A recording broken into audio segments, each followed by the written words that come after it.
Selalu ada jawaban, selalu ada pertolongan di rumah Tuhan. Gereja JCC Cijantung menyambut Anda. Ingat selalu bahwa Tuhan Yesus Juru Selamat kita dan masuk ke dalam hati kita sehingga kita menerima keselamatan. Selamat mendengarkan dan menjadi berkat. Silakan duduk. Shalom saudara, kita akan masuk dalam tema. Selama beberapa bulan ini temanya adalah keluarga dan rumah ya. Terakhir kita belajar 2 minggu lalu, kita ingat ya, Bapak mungkin ingat bahwa rumah Tuhan harus jadi rumah apa? Rumah doa. Ya betul, rumah doa. Lalu kita ingat belajar dalam rumah Tuhan harus ada rumah untuk saling mengampuni. Betul ya Daniel ya? Ada pengampunan di dalam rumah Tuhan. Lalu kita ingat di dalam rumah Tuhan harus ada values atau prinsip yang diajarkan. Ini ingat ya semua ya. Lalu yang terakhir dalam rumah Tuhan ada kemakmuran. Ada sesuatu di belakang saya ya. Oh ya. Ada acara makan-makan habis ini. Thank you. Oke, nah hari ini kita ambil judul God is in the house. Tuhan ada di rumah. Mari kita katakan sama-sama, God is in the house. 1, 2, 3. God is in the house. Mari kita lihat langsung firman-Nya Markus 2 ayat 1. Kita akan secara cepat. Beberapa hari kemudian mari kita baca bersama saudara. Beberapa hari kemudian Yesus kembali ke Kapernaum. Maka tersebarlah kabar bahwa Ia sedang di rumah. Ia sedang di rumah. Tuhan ada di dalam rumah. God is in the house. Mari kita lanjut slide berikutnya. Mujizat selalu terjadi di dalam rumah karena Tuhan itu suka ada di dalam rumah. Hari ini kita semua ada dalam rumah Tuhan. Dan banyak mujizat Tuhan siapkan buat kita semua. Amin. Saya ulangin lagi bahwa Ia sedang di rumah. Jesus is in the house. Slide selanjutnya. Prinsip Tuhan ada di rumah ini penting. Kita lihat dari Kejadian sudah tersirat akan cara Tuhan bekerja, bagaimana Tuhan bekerja di dalam rumah. Abraham punya istri bernama Sarah. Mereka punya anak waktu usia tua. Bahkan dia sebut bapak orang percaya karena dia percaya meskipun mereka sudah tua, tapi mereka percaya akan janji Tuhan. Tetapi di tengah-tengah menanti janji Tuhan tersebut, maka Sarah ini mencari sesuatu yang di luar dari rumah dia, namanya kakak Hagar. Kakak Hagar menjadi selir dikasih kepada Abraham supaya mereka punya anak, supaya Abraham punya anak. Dan anak tersebut namanya Ismail.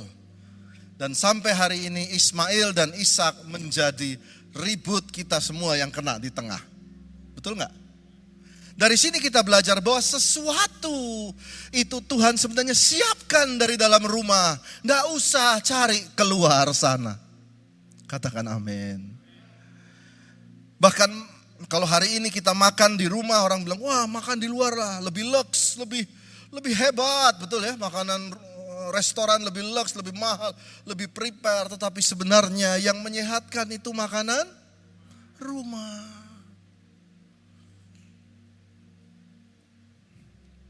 Sesuatu yang dari luar, padahal Tuhan ada dalam rumah. Karena itu waktu Abraham punya anak Ishak, dia berkata, saya mau carikan mantu yang dari dalam rumah keluarga kita. Dan dicarilah Ribka, itu dari keluarganya dia. Dia tidak mau lagi. Dia mengerti prinsip God is in the house. Dari God is in the house berubah God is in my house. Mari saudara katakan bersama saya, God is in my house. 1, 2, 3. God is in my house. Kita lihat slide selanjutnya. Yakub itu kembar sama kakaknya namanya Esau. Lalu Yakub ini punya kebiasaan dia suka ada di dalam rumah. Karena itu dia dekat sama ibunya. Dia dekat sama Ribka ibunya ibu Ribka, dia dekat sekali. Tetapi Esau ini suka keluar. Suka berburu di luar, kuat, suka berantem, suka hebat lah pokoknya. But Jacob loves in the house. Karena dia tahu bapaknya itu dekat sama Tuhan. Ada Tuhan di rumah. Dan dia dapatkan berkat di dalam rumah. Karena dia suka dalam rumah. Kita lihat lagi selanjutnya, slide selanjutnya. Ada satu orang janda yang berhutang di zaman Elisa di perjanjian lama. Janda ini punya suaminya seorang nabi dan dia punya hutang yang banyak. Dan dia bertemu kepada Elisa dan Elisa berkata, apa yang dapat kuperbuat bagimu wahai janda? Beritahukanlah kepadaku apa yang kau punya di rumah. Saya beri tebel bold di situ. Apa yang kau punya di rumah? Elisa tidak bertanya yang di luar sana. Dia tanya apa yang kau punya di rumah. Dan berkatalah perempuan itu, hambamu ini enggak punya apapun Tuhan. Kecuali sebuah buli-buli berisi minyak. Kalau saudara baca bahasa Indonesia terjemahan masa kini disebut, hambamu ini cuma punya 1 botol kecil minyak zaitun. Dan Elisa berkata cukup itu. Dan minyak itu dituang tidak berhenti-henti, bertempayan-tempayan sampai mereka jual sampai ada lebih. Kenapa ada mujizat? Karena God is in the house. Mari berkata sama saya, God is in my house. Saya ingat akan kisah nanti 2 minggu lagi dia datang jadi WL di sini. 20 tahun dalam KDRT mamanya. Papanya nggak ada kerjaan, tiap hari pukulin mamanya, pukulin anaknya. Anaknya 7. Tapi suka pukul mamanya, pukul terus. Sementara mamanya yang kerja punya uang dipukul terus, tapi mamanya berkata, aku nggak akan ceraikan suamiku. Dia bertahan, mereka bertahan 20 tahun. Sekarang anak-anaknya 7 melayani Tuhan semua. Dia nggak lihat Tuhan nggak dari luar, kayak dia berkati anak-anak mereka. Why? God is in the house. Kita lihat selanjutnya. Yohanes 6 ayat 9. Ada seorang anak memberikan roti buat Tuhan Yesus, diserahkan kepada Tuhan Yesus untuk makan 5.000 orang. Di situ berkata, di sini ada seorang anak yang mempunyai 5 roti jelai dan 2 ikan. Roti jelai dan 2 ekor ikan kecil ini adalah roti dari rumah. Bukan roti beli di mall enggak. Roti dari mana? Rumah. Dan Tuhan pakai itu jadi mujizat. Kenapa? Karena God is in the house. Lihat lagi slide selanjutnya. Pada satu waktu Tuhan Yesus datang ke perjamuan di Kana. Di situ ada 6 tempayan dan anggurnya habis. Dan Tuhan, Maria dan Ibu Yesus berkata, anggur habis, bagaimana? Ini sudah tengah malam. Tuhan Yesus tidak berkata, mari kita pergi ke Mall Gandaria City dan di situ ada jual anggur, Pak. Mari kita beli anggur di sana. Ada vines apa begitu ya. Tetapi Tuhan Yesus berkata apa? Di situ, di rumah itu ada 6 tempayan yang disediakan untuk cuci kaki dan cuci tangan. Masing-masing isinya 2-3 buyung. Yesus berkata kepada pelayan, isilah tempayan itu penuh dengan air. Air cuci kaki, air yang paling rendah, air keran, air sumur. Isi semua dengan tempayan. Dan dibawa kepada Tuhan pesta dan seluruh 6 tempayan besar itu berubah menjadi anggur. Air cuci kaki jadi anggur. Kenapa? Karena God is in the house. Berikan tepuk tangan buat Tuhan Yesus.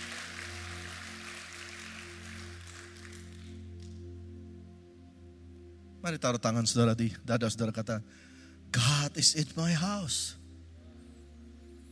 God is in my house.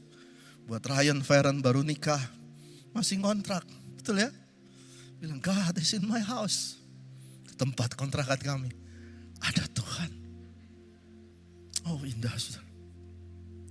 Selanjutnya, slide selanjutnya.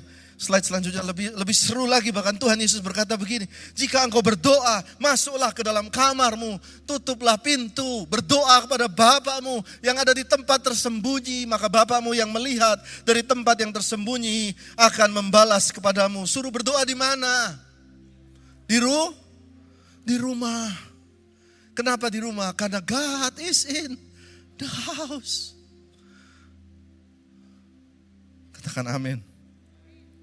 Bahkan Samgar, seorang hakim-hakim di dalam kitab Perjanjian Lama, ada orang bernama Samgar, dikatakan dia menjadi hakim atas Israel. Dia adalah tukang gembala. Dikatakan Tuhan memakai tongkat penghalau lembu yang dimiliki Samgar. Tongkat penghalau lembu itu yang dia bawa dari rumah. Tongkat itu tongkat penghalau lembu Tuhan pakai untuk mengalahkan 600 orang Filistin. Sesuatu yang dari rumah. Satu waktu Elisa makan dengan para nabi. Mereka masukin kuali apa aja, dia potong sayur-sayuran dimasukin.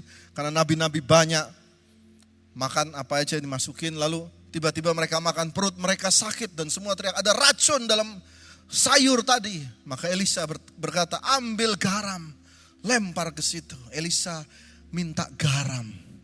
Garam itu sesuatu yang ada di semua rumah. Dia lempar di situ dan tidak lagi beracun. Why? God is in the house. Nanti kalau saudara pergi ke Israel, Bapak Ibu, amin ya, kita ke Israel ya. Nanti saudara bisa lihat sumur Elisa. Di situ tempat airnya. Ya, jadi dia ambil air itu, dikatakan airnya mungkin yang beracun. Katanya sayur dicampur semua, dimasak kuali itu diambil dari sumur itu. Dia lempar dan sampai hari ini di tempat sumur itu orang masih bisa minum. God is in the house. Sumur yang puluhan tahun mungkin beracun, Tuhan bergerak sekali. 3.000 tahun kemudian sumurnya masih bisa diminum. Oke, kita langsung masuk ke bagian penutupnya. 2 bagian penutup. Silakan slide selanjutnya. Kalau Tuhan ada di rumah, if God is in the house, what should I do? Apa yang harus kita lakukan? How to attract miracles?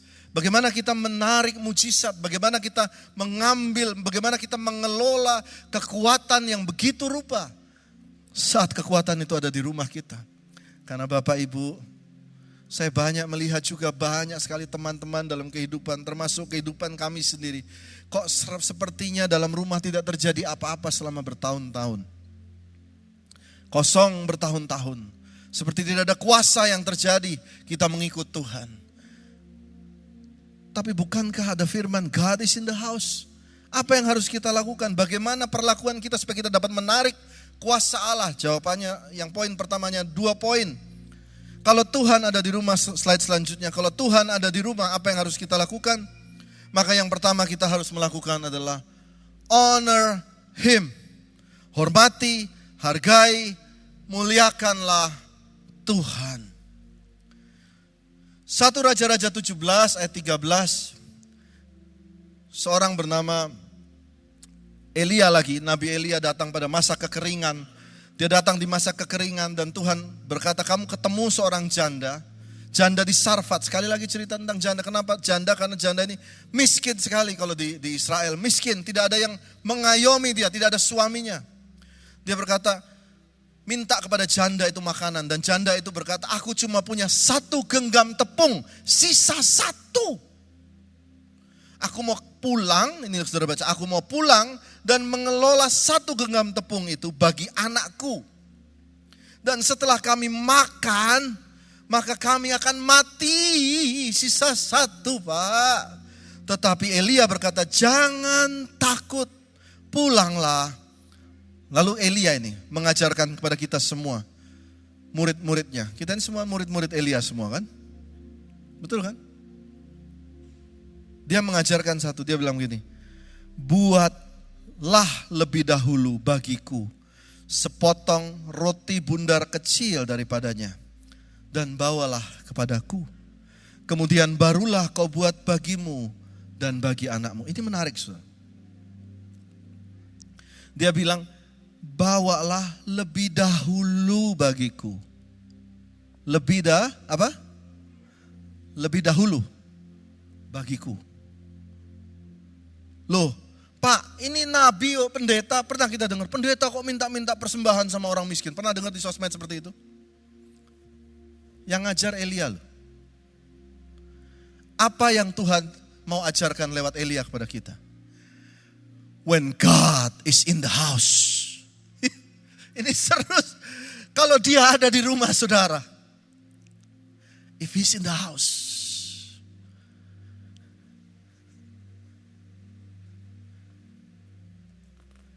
Dia duduk di meja makan saudara.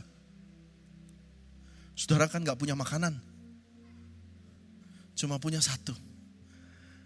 Kasih dia dahulu. Kasih dia dahulu. Itu namanya apa? Honor. Menghormati. Begitu dia kasih. Alkitab mencatat Tuhan Yesus berkata, dalam zaman kelaparan pada waktu itu 3 tahun. Janda ini tepungnya tidak pernah habis. When you honor God, God honors you. Oke. Saya pernah datang ke rumah Pak Riki ya. Pak Riki, waktu Pak Riki beli rumah. Di mana sih Pak daerahnya? Depok ya, Depok. Sekarang udah rame ya Pak kompleknya ya Pak. Sekarang udah rame. Nah waktu itu kita datang ke sana dan di meja makan setelah selesai bawa firman, saya mau pulang. Saya udah siap-siap mau pulang dan Pak Riki, ada Bapak dan Ibu. Saya bingung kenapa nggak ada yang makan nih. Dan ternyata Bapak bilang kan Pak Tambulong, Pak Bapak harus makan dulu. Kalau Bapak nggak makan, nggak ada yang makan. Saudara ngerti ya? Mereka mau menghormati loh. They want to honor me. Mereka mau menghormati saya. Saya disuruh makan duluan. Inilah pelajarannya begini. Saya selalu ajar anak saya, ini ada anak saya. Kalau kamu makan sesuatu, cara menghormati orang tua gimana? Kasih orang tua duluan gak? Pa, duluan pa. Itu manner to respect others, betul ya? Kita lihat drama yuk selanjutnya yuk. Silakan tim youth akan buat drama. Ini cerita di Prasmanan. Di Kelapa Gading lah kita anggap aja. Pesta di Kelapa Gading ya. Ini ada sebuah pesta pramanan, ada kondangan, ada kawinan dan mungkin biasa ya kalau di Kelapa Gading, di Cijantung kalau kondangan ngantri makanan, heboh banget saudara ya. Oke. Ini kok dipindah? Oh, kondangannya pindah saudara. Oke. Oh ini sudah habis kebaktian nih ceritanya, saudara lihat sebelah sana ya. Oke, ya. Semua coba diangkat piringnya. Oh iya sudah siap. Ngantri makanan. Oke. Ini makan kondangan. Ayo yuk.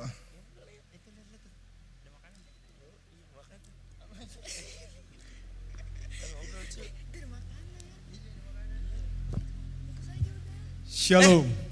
Itu lihat ada Yesus. Salam. Ada Tuhan Yesus datang kondangan. Di Kelapa Gading saudara. Itu ada Yesus. Tuhan Yesus. Ada Yesus. Tuhan Yesus. Tolong bantu aku Tuhan. Aku belum dapat pekerjaan. Tolong doain aku ya.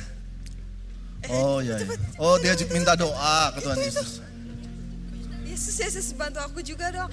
Tugasku di rumah banyak banget. Bantu aku juga ya Yesus.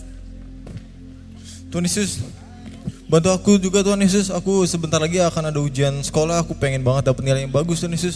Tolong bantu aku ya Tuhan Yesus. Saudara, ada yang aneh nggak di sini? Tuhan Yesus ngantri makanan loh. Bawa piring lagi. Mereka ngantri. Kami persilahkan keluarga Cakrabirawa untuk menghadiri. Ini kayak kondangan gitu ya. Dan lagi makan dipanggil-panggil begitu. Tuhan Yesus juga ngambil makanan. Makasih Pak. Mari. Apa yang salah di sini?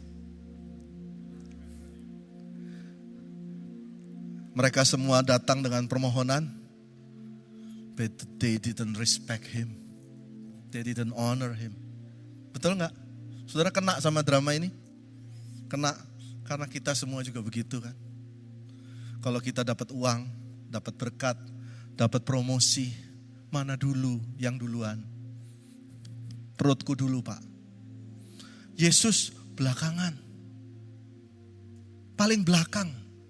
Kenapa? Tim gereja ini loh, kalau hitung uang persembahan jadi buktinya. Dari sekian persembahan, kalau ketemu warna merah, bersukacita, puji Tuhan. Jarang banget yang warna merah. Yang paling banyak apa?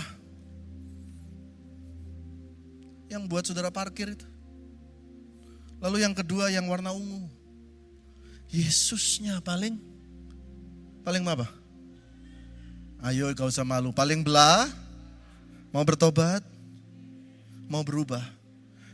How can you expect a miracle when God is in the house but you didn't honor him?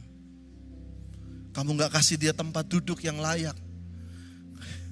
Ayo kita lihat lagi. Yang kedua, slide selanjutnya. Honor him, namanya memuliakan Tuhan. Raja Daud pada waktu itu dia menjadi raja pada umur 30 tahun. Dia berhasil menjadi raja, dia mengalahkan semua musuh-musuhnya. Raja Saul kalah, lalu anaknya Raja Saul pun kalah. Akhirnya Daud menjadi raja atas Israel dan Yehuda. Lalu dia berhasil mengalahkan Yerusalem untuk pertama kali dalam sejarah.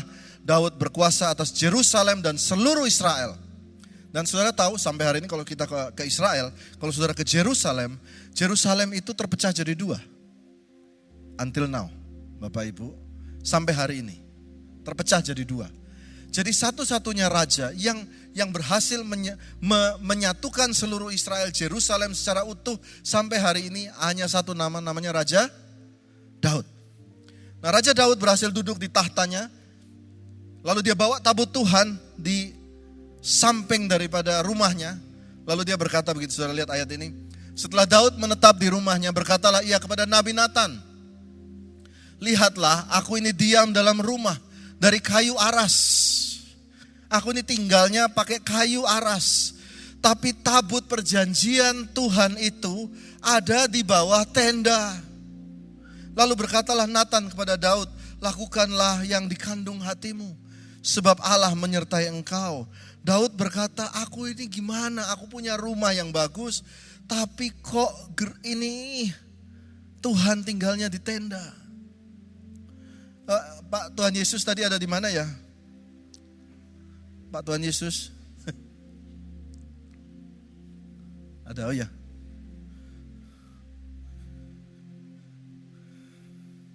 Coba sini.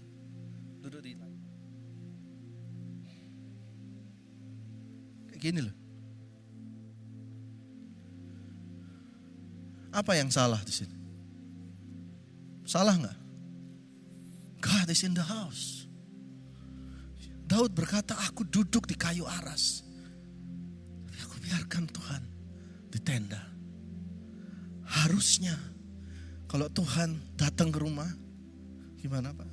Duduklah di sini. Harusnya begini. Betul nggak?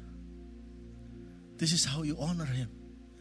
Dan waktu dia duduk di sini, saya percaya ini pisang, dia pegang satu sisir jadi satu truk kali.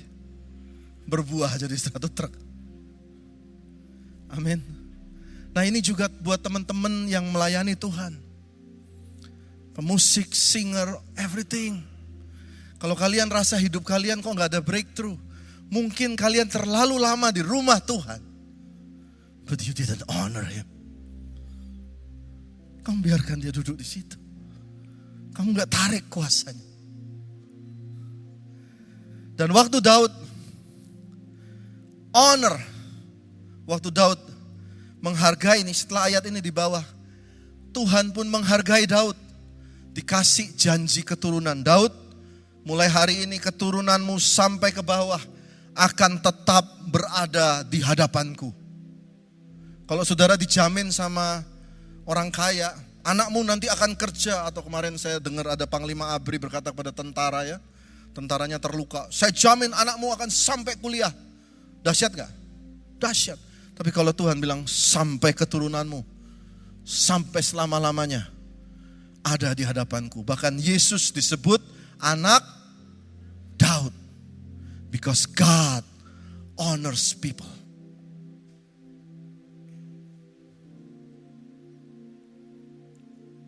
Yang mau memuliakan Tuhan berikan tepuk tangan buat Tuhan Yesus. Bisakah Anda tepuk tangan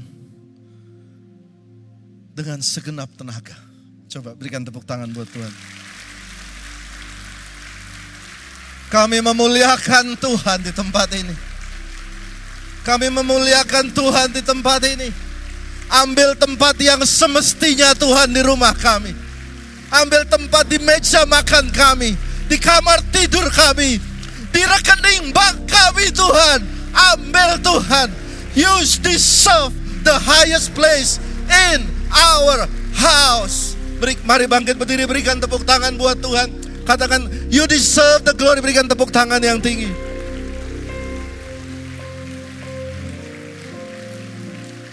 Makasih Tuhan, makasih. Baik, silakan duduk saudara.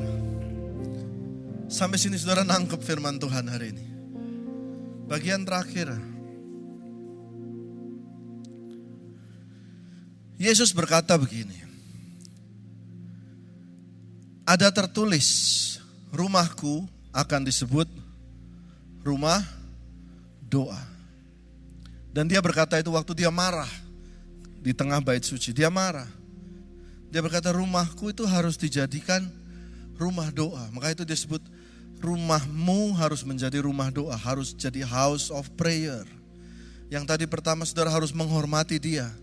Kalau Tuhan ada di rumah, rumah ini harus jadi apa? Harus jadi rumah doa. Katakan amin. Oke, lalu setelah itu saya akan berdoa, Tuhan berkati istriku supaya sehat dan panjang umur, bahagiakan dia. Berikan dia yang terbaik, berikan kebahagiaan senantiasa, mimpi-mimpi dia tercapai. Tuhan berkati istriku, berkati istriku. Lalu saya akan berdoa, Tuhan berkati anakku Joy, rencana dia sekolah, rencana dia ke depan.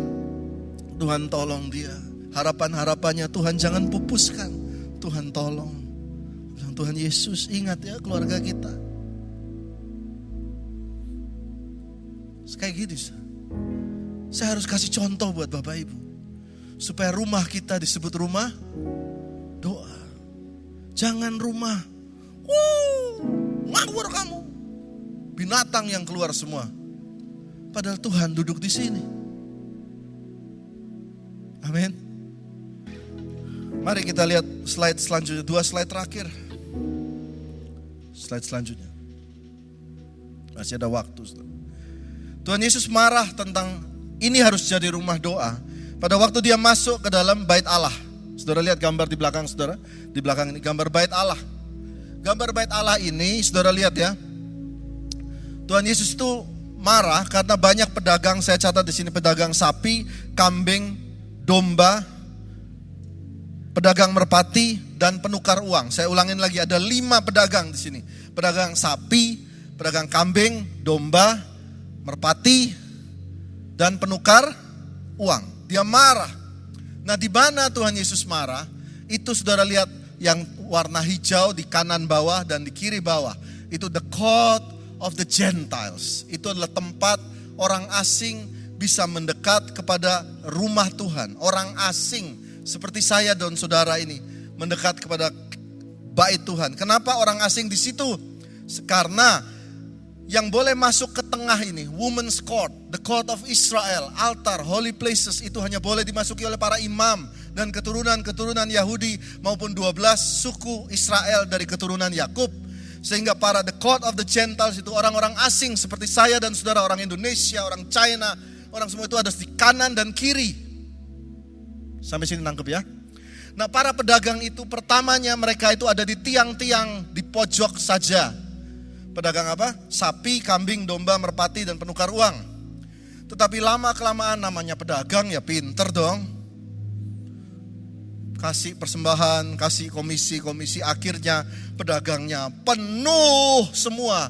The court of the Gentiles itu penuh pedagang semua. Jadi kalau orang asing masuk ke situ, maka penuh semua ini pedagang semua, pedagang sapi, kambing, domba, merpati, penukar uang. 5. Tuhan Yesus ambil cambuk dan suruh keluar semua.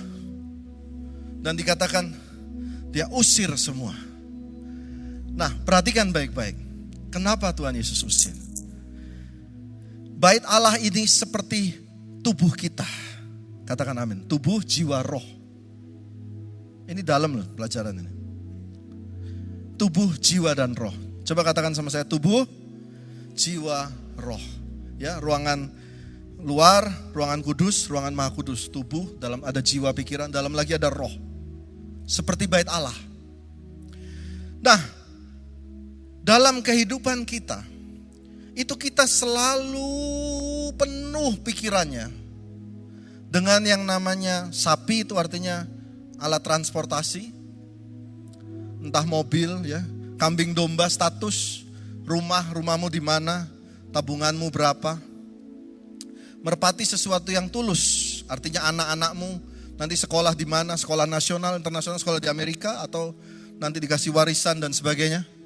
Sekolah kerja di BUMN itu merpati. Penukar uang tidak lain uang. Dalam hidup kita selalu dipenuhi 5 ini. Status, keuangan, rumah, masa depan ini. Dan penuh terus muter sama itu. Betul enggak? Dan Yesus datang itu mau kasih tahu pada kita semua. Dia suruh diusir semua, disuruh bersihkan semua. Karena dia bilang, harusnya manusia itu diciptakan tidak cuma memikirkan kambing, domba, sapi, penukar uang dan merpati. Tidak hanya memikirkan cicilan, pekerjaan, sekolah, apalagi tabungan. Tidak hanya itu Pak, jodoh. Tetapi manusia punya yang namanya kemampuan untuk berdoa kepada Tuhan. Jadi dibersihkan. You are a house of prayer. Anda adalah rumah doanya Tuhan.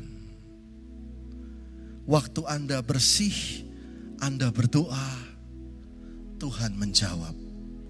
Sampai sini nangkep.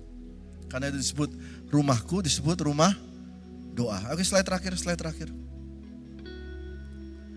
House of prayer, rumah harus menjadi doa. Bukankah doa menjadi dasar dari semua orang kekristenan? Daniel doa 3 kali sehari saat dia diancam oleh Raja Nebukadnezar. Yunus di dalam perut ikan dia berdoa 3 hari. Paulus dalam penjara berdoa. Yesus berdoa setiap pagi. Elia adalah manusia biasa sama seperti kita, tetapi dia sungguh-sungguh berdoa. Mari katakan sama saya, sungguh-sungguh. Kita jarang karena pikiran kita tadi yang 5 aja itu. Sungguh-sungguh berdoa. Bahkan gereja, mana nih Ryan sama tim praise and worship. Gereja mula-mula bukan hebat karena praise and worshipnya hebat, bukan karena preachingnya hebat, betul kan? Gereja mula-mula pertama jadi dahsyat karena mereka berdoa. Mereka menanti Tuhan, tangannya begini, oh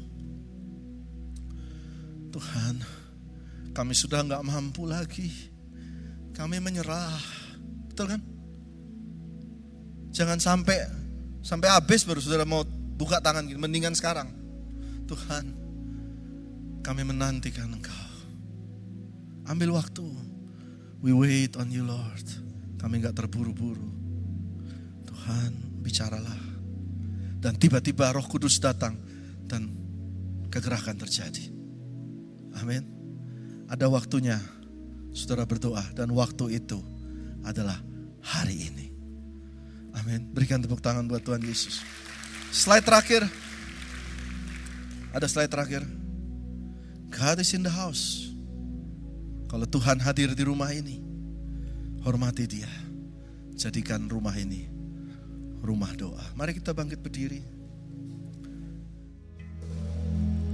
Mari saudara angkat tangan. Tuhan, kami menantikan Engkau. We wait upon you. Kami berserah padamu Tuhan. Tuhan, Tuhan, Tuhan. Ini rumahmu Tuhan. Tuhan ada di sini. Berikan damai sejahtera. Berikan ketenangan, kesegaran dari Tuhan. Kesembuhan dari Tuhan. Pertolongan dari Tuhan. Terjadi bagi kami. Dalam nama Tuhan Yesus. Amin, amin.